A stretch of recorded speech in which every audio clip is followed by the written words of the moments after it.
What's up, everybody, and welcome to the iReach podcast. I'm your host, Paul Robinson, founder and CEO of ConstructReach, a national consultancy and initiative that aims to diversify the construction, design, and innovation industries and empower a younger generation. We are here merging education, industry, and culture with a variety of featured guests that you do not want to miss. So let's go.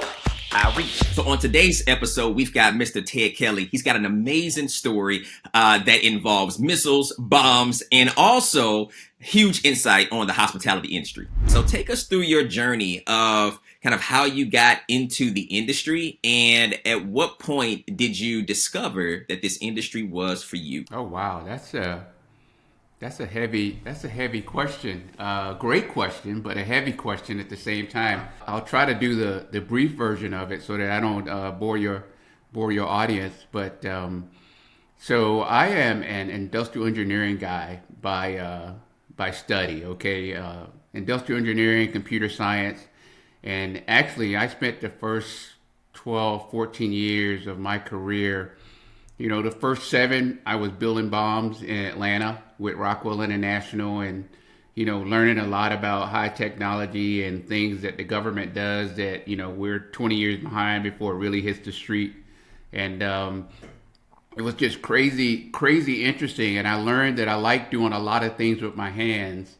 And I like, you know, kind of tinkering with things. So, you know, being around, you know, missiles and, you know, having seekers and you got propulsion system, a rocket motor, and you got all this electronics and they're trying to tell the seeker, you know, where the target is. It just became more and more interesting and for a hands-on guy. And by the way, I'm a second generation entrepreneur because my dad was an appliance maintenance repair guy. So I think it all kind of runs together when you think about it. But you know, for me, it just kind of journeyed through, you know, me being engineering, me kind of thinking, hey, one day I'm not going to want to be in the engineering business so much. I just want to do my own thing. So industrial engineering kind of appealed to me because it was kind of a broad area of study. I kind of could touch a lot of different topics. And I ended up, after my 14th year or so, I ended up saying, hey, you know what? I'm not going to do corporate America anymore. I'm going to do my own thing. And I decided that I was going to take a lot of the stuff that I'd learned, kind of a combination of, you know, the maintenance and repair time that I spent with my dad, the industrial engineering piece, and the building bombs, and the quality engineering piece. And I said, hey, I understand this part or this component of the business, and I think I can do the other parts of it, right? So my first journey was actually selling outsourced services for people like Target, people like Books A Million, people like Barnes and Noble. Those guys were my first clients we were actually selling to. As I was coming out of corporate America, I took a sales job for about a year, and I was doing that kind of stuff. So I got kind of acclimated to going out and knocking on doors. And for a lot of us, you know, engineering type, introverted type folks, you know, knocking on doors is not necessarily the easiest thing for us to do because we're not used to actually having to go out and kind of be, you know, people, you know, and you know, like, hey, you know, so we kind of stay in our own places a lot. But I kind of got out of my shell doing that, and eventually it led me to, you know, doing my own thing on the facility maintenance side, providing outsourced services. But then I got involved with the hospitality industry, and they were doing renovations, they were doing replacement, construction. I mean, a whole bunch of other stuff that kind of went with the facility maintenance stuff that we were doing, but it opened my eyes up to another area that we could possibly participate in. And what ended up happening was we ended up working for a company doing a lot of their appliance work, a lot of their TV work, a lot of just kind of that miscellaneous stuff that they needed but didn't necessarily have a go-to guy for it. So we tried to be that person. And the company that we ended up working with was, and I don't know if you guys or the audience is familiar with it, but was ROJ Lodging. And if you know Bob Johnson and you know the BET story, then you know, so Bob Johnson sold BET, became, you know, his own entrepreneur guy, and part of his journey led him into the hospitality space where he actually purchased and started owning hotels. And we started working with them as a small supplier, and we were doing our thing, appliances, HVAC, things like that, where we were supporting them. I think when Bob first started, and I'll say Bob, but actually it was, guys like Tom Baltimore that helped us kind of get into the industry, right?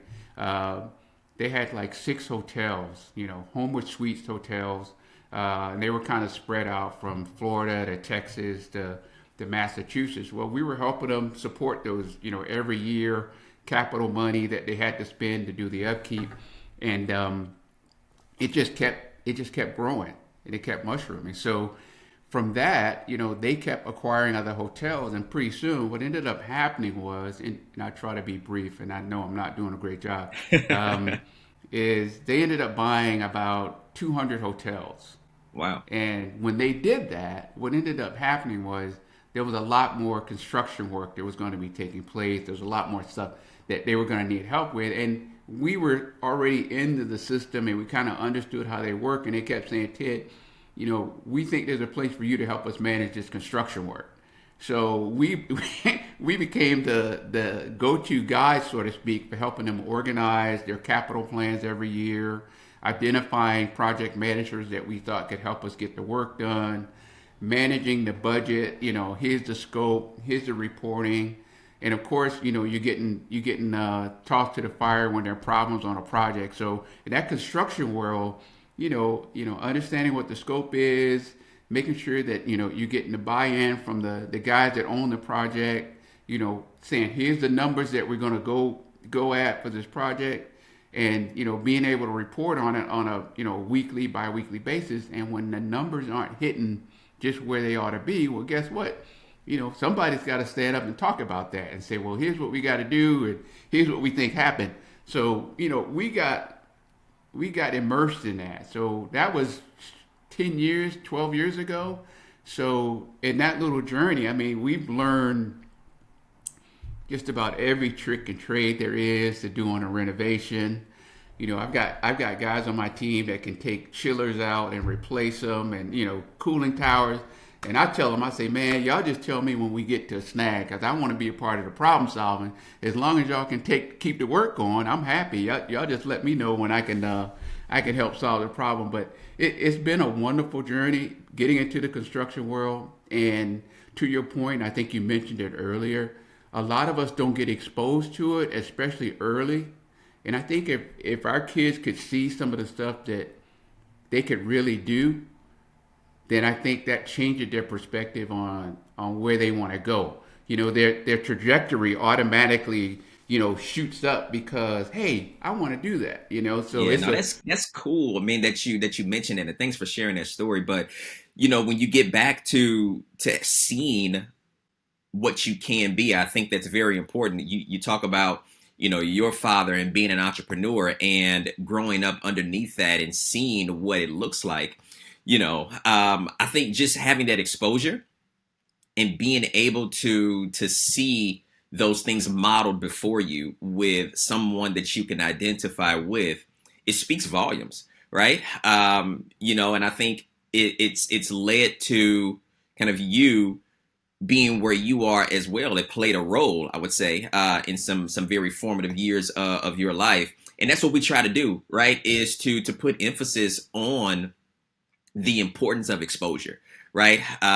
Hey, if I haven't been exposed to what exists, then how do I know that it's out there, and how do I know that it's for me? And so we try to bring those different career pathways closer to a young person so that we can put them in a position to make informed decisions. I think we all want to be in a place to where we understand, what decisions entail, right? What are the pros and what are the cons? And what options we even have. And I think sometimes we become, just a product of our environments when we don't understand the options that are available to us. And so, I think it's very important that we begin to lean into the significance of exposure, because it just opens the door. It broadens horizons about what's out there. And then when you can make the connection with a position or a career or a sector or an avenue of a particular profession that a person looks like you can relate to, now that does even more. And so thanks for speaking to that, because I think that's super critical. That's phenomenal. And I think that the interesting thing is that I'd point out is that my dad, I have two brothers, right? So it's a total of three of us. It's like all three of us somehow or another figured out that corporate America wasn't for us, and and we all decided that we would be doing our own thing. So and it's got I'm 100% behind your point. It's got a lot to do with the fact that we saw our dad doing what he was doing at an early age, and we saw him able to make a living and be able to still do a lot of good things and be around and do a lot of stuff with him. So I think that had a lot to do with the path that we chose. And I still laugh today because my dad's like 80. Oh man, I forget. He's about 84 years old, but he still goes to work every day. So he's like, he says, well, I can't get up and be there at 7:30 like I used to, but I'll be there at 10 or 11, and I'll work till about 3. So I give him banker's hours now, but I tell him you Right. still got Yeah. to be there, right? So, Yeah. yeah, but it's all No, that's good. cool. Yeah, yeah. So when you think about this industry, and this question is going to go to both sides of the spectrum, right? So what's been your proudest moment, but what's also been something that's been kind of the most challenging for you? I think my proudest uh, moment in the construction industry is, and it's not so much just for me. I think when I saw, and I still give accolades to RLJ Lodging, but it was one of the first African American owned hotel REITs there is, and I think it's still the only one. Maybe there's some more out there now, but when I think about the effort that I saw, folks like Carl Mayfield that was working under Tom Baltimore. When I think about the effort that they put in to really try to include vendors that look like me, I thought that's probably my really aha moment, because for a lot of us, we won't get a shot in this industry unless somebody gives us that opening. It's like a lot of times we just say we do this, we can do that, da da da da, but it's always got to be somebody's got to advocate for you on the other side. Otherwise, it's very hard for that door to open and swing open for you long enough for you to get in. So I'm always, proud when I see companies that look like us trying to advocate and open doors for folks that look like us, because there's a lot of places that we don't get that opportunity, and for whatever reason, but it just doesn't happen like that. So that's probably one of my proudest moments. The challenge to me is always finding folks that look like me to work with me. It's like I wish we had more folks in the construction industry, hospitality owners rep space, right, that look like us, so we could probably bring more of them in and work with us or partner on stuff like that. It's not a whole lot. I'm sure there's a lot of us that can do it, but we're probably in different industries. I don't know if it's because of the awareness sometimes. Yeah, and I was going to say that, maybe so. Maybe this is an opportunity to kind of bring visibility to an entire sector that people just don't know enough about.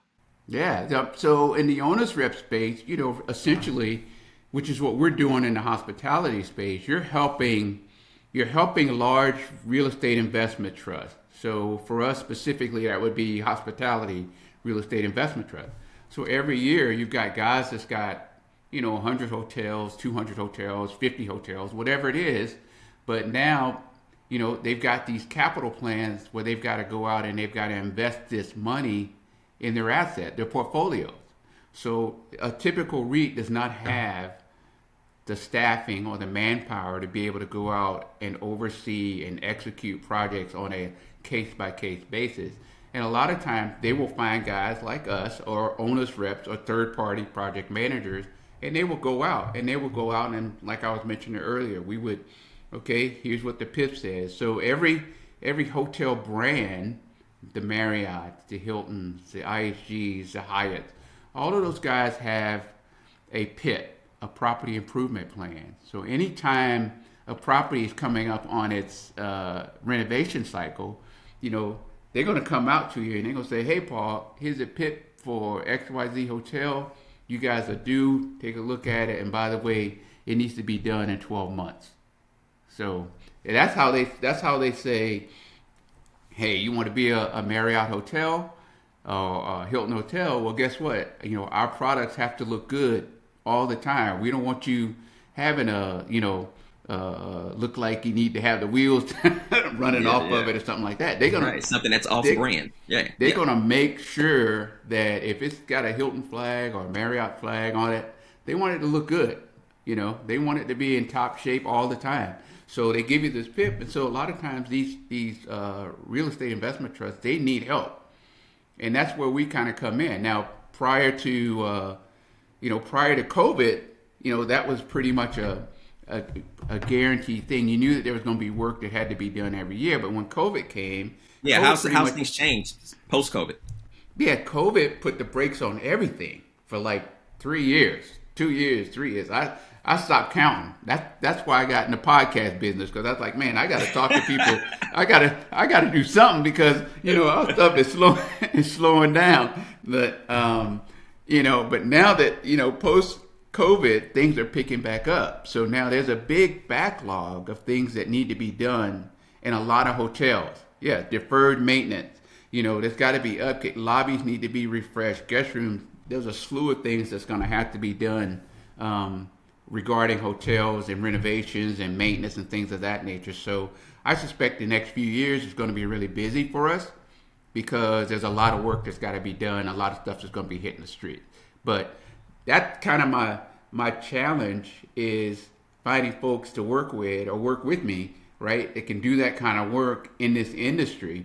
But that as an owner's rep, the field that we're in, we're looking at the large portfolio holders that need help getting their work done, and that's the space that we play in. So that might be completely new to some of your audience, but it's just another area that folks can think about that might fit them. I love seeing things refreshed and renewed. So when I go in and I see a hotel and I'm going, oh man, this hotel really needs to be redone, and you come back 18 months later and you see it and you're like, man, this is wonderful.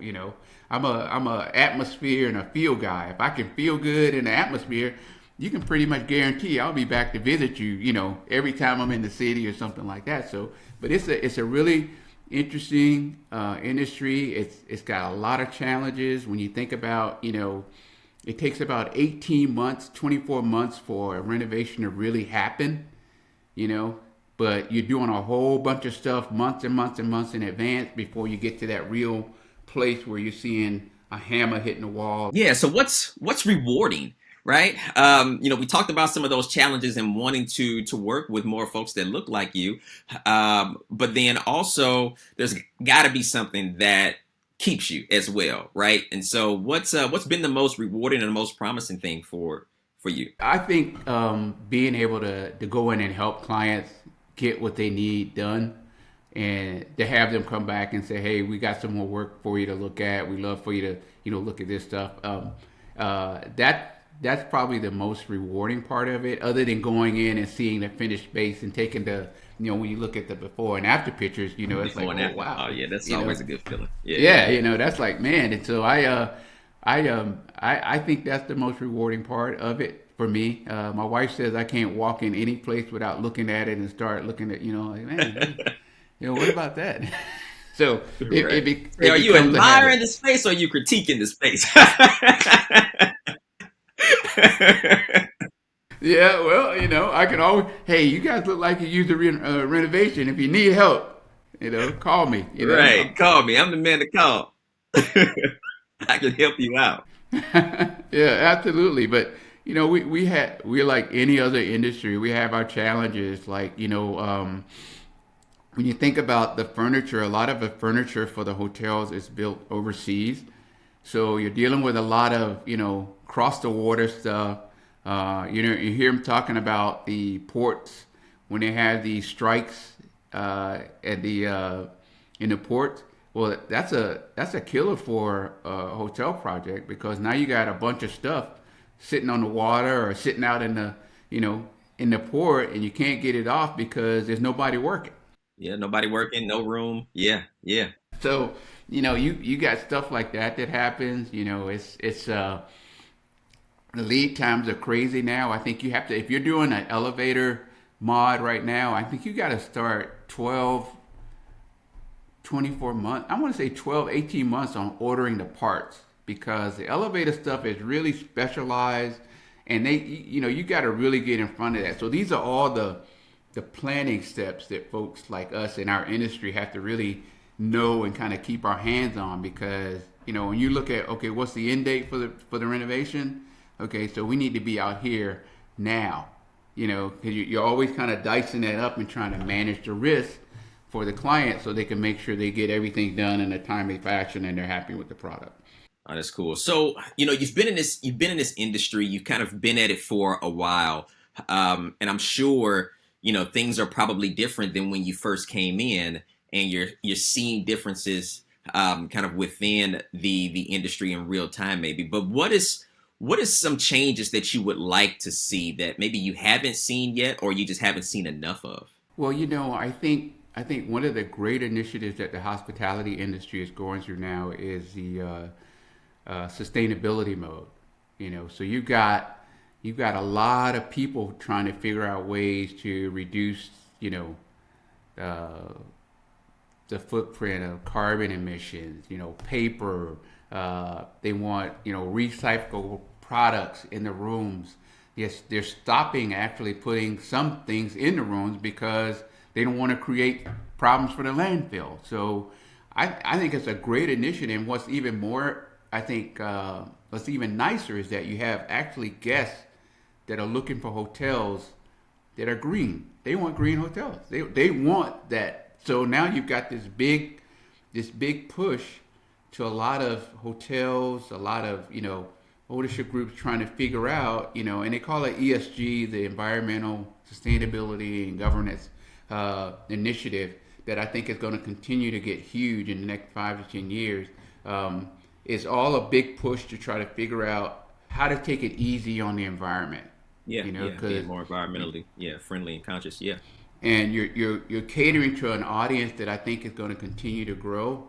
But most importantly, it just makes sense. Why are we using all these plastic bottles? If we can figure out a way to, hey, take your little water bottle and go over there to the refill station and fill it up, as opposed to, oh, we're going to leave you 2 bottles of water in your room. Well, now here's a specialized bottle just for you. You can keep it. It's got Hilton on it, and when you're done, take it with you. But you can go to the water station and refill it. So there's a lot of neat things that's going on in the sustainability side of the world that I think is going to continue to be a big, big, big initiative going forward. And it makes sense. I've got 3 kids. I just happen to have one that's always reminding me, Daddy, don't cut down the tree. Don't do this, Daddy. I'm Wow. going, Yeah, well, yeah, yeah. I'm going, well, sweetie, it's gonna mess up something, or it's gonna fall on our house. What you want me to do, right? And Yeah, so right. we get in the conversation about, well, hey, can you just trim the leaves and leave the, so it's a big deal, and I'm just surprised, at that early age that she's already kind of locked into it, but she's been that way. I mean, she's almost 20 something years old now, but she's been like, hey, Daddy, don't kill the tree. Don't don't do You this. know, that's interesting that you say that because, as a consultant and we are, helping companies think about sustainability and think about their pipeline. And of course, with construction being in this labor crisis right now, if you will, when you have a generation that's aging out and we're not backfilling those positions at the same rate, one of the things that we try to bring to the forefront is the difference in this upcoming generation and what they value and making sure that companies understand that. So we can't just wave the flag and say, hey, we've got X amount of positions open and expect the floodgates to open up and people are, coming in droves into the industry. I think it's understanding from a company standpoint, hey, they're looking at what you care about. They're looking at causes and missions that you are supporting. And so just as the industry is in need and there's opportunity, they should also be looking at kind of what this younger diverse demographic values as well, and to make sure that their company is kind of leaning into their social responsibility efforts, because a lot of this younger demographic, they are evaluating companies based on not just how much they can make, but what the company is committed to. And so I think that's definitely something that we're starting to see, and I don't think that's going to go away anytime soon. I think, just as to your point, about seeing more of the green and more of the sustainability initiatives um take take a larger priority within the hospitality space. I think the generation that's coming up, amplifying that even more, is just going to continue that as well. Yeah, no, I think you're spot on. I mean, even with us, we're always trying to figure out, how to work with potential uh, employees. I mean, the younger generation is kind of like, they're more tuned to a lifestyle and, what other things they can do around being at work. Is it flexible? Is it that? And I've just sat there and I'm saying, well, tell me how do you work best? Because it's no longer us saying, hey, I need you to be here at 8 a.m. You can go home at 5 and do the no. It's like tell me what works best for you to be most productive, and then I'm trying to figure out, okay, what's the best way to Right. you And how know does that fit? How does this work? Yeah, yeah, yeah, yeah. because it's not about so much me anymore. It's about, okay, how do we figure out how to get the work done in the most productive way? And I don't want it to just be a job. I want it to be something you enjoy doing, Yeah, because if you something meaningful, enjoy because you doing it, spend so much time doing it, and I think there should be a connection between vocation and fulfillment, vocation and purpose, vocation and gifts, vocation, and joy, right? Like we spend so much time doing things, and it actually they're an extension of us as well, because we're committing our time, energy, and effort into something. I think we should want to find that gratification, want to find that fulfillment, want to find a sense of purpose in that, so that we feel connected to something that's maybe larger than us, and our ability to use our gifts and our skills and our time to implement something that ends up being a benefit to somebody else, right?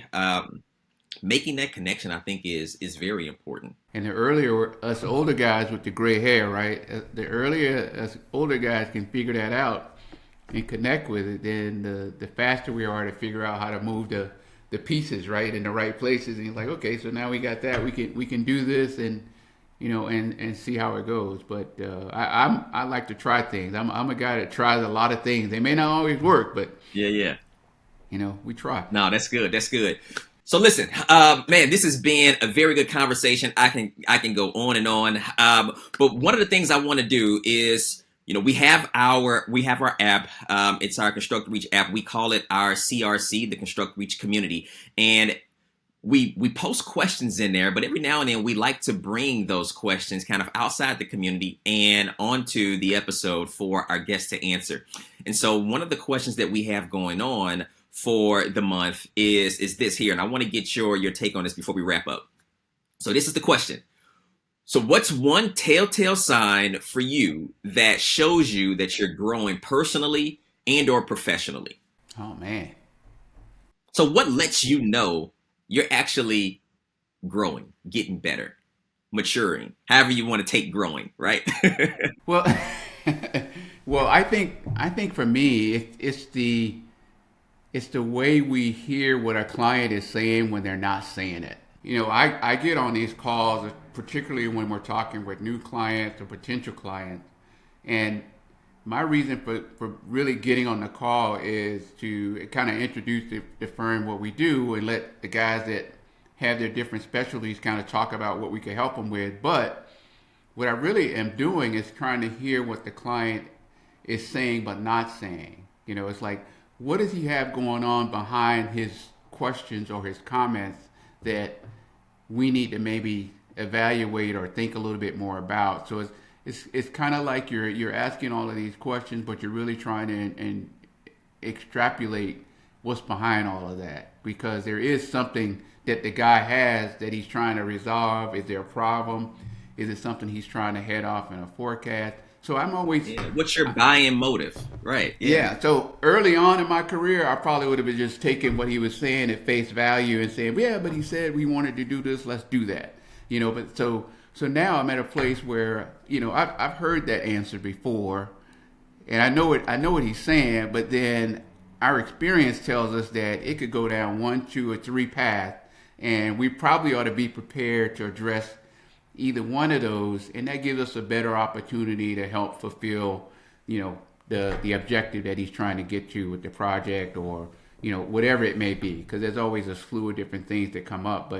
But I think I just learned to listen for what he's not saying, as well as listening to what he is saying. Wow, no, that's good, man. Ted, well, I thank you for joining us today. It has been a pleasure, and much success to you, man. Hey, thank you so much, man. You're a rock star, man. I've checked out your other episodes.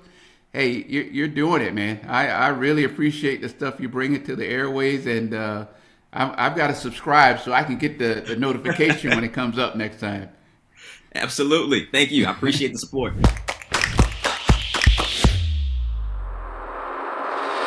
Thanks again, everybody, for tuning into our show. Remember, like, share, subscribe to the podcast, and join the movement as we reach to build a better future that we can all be proud of.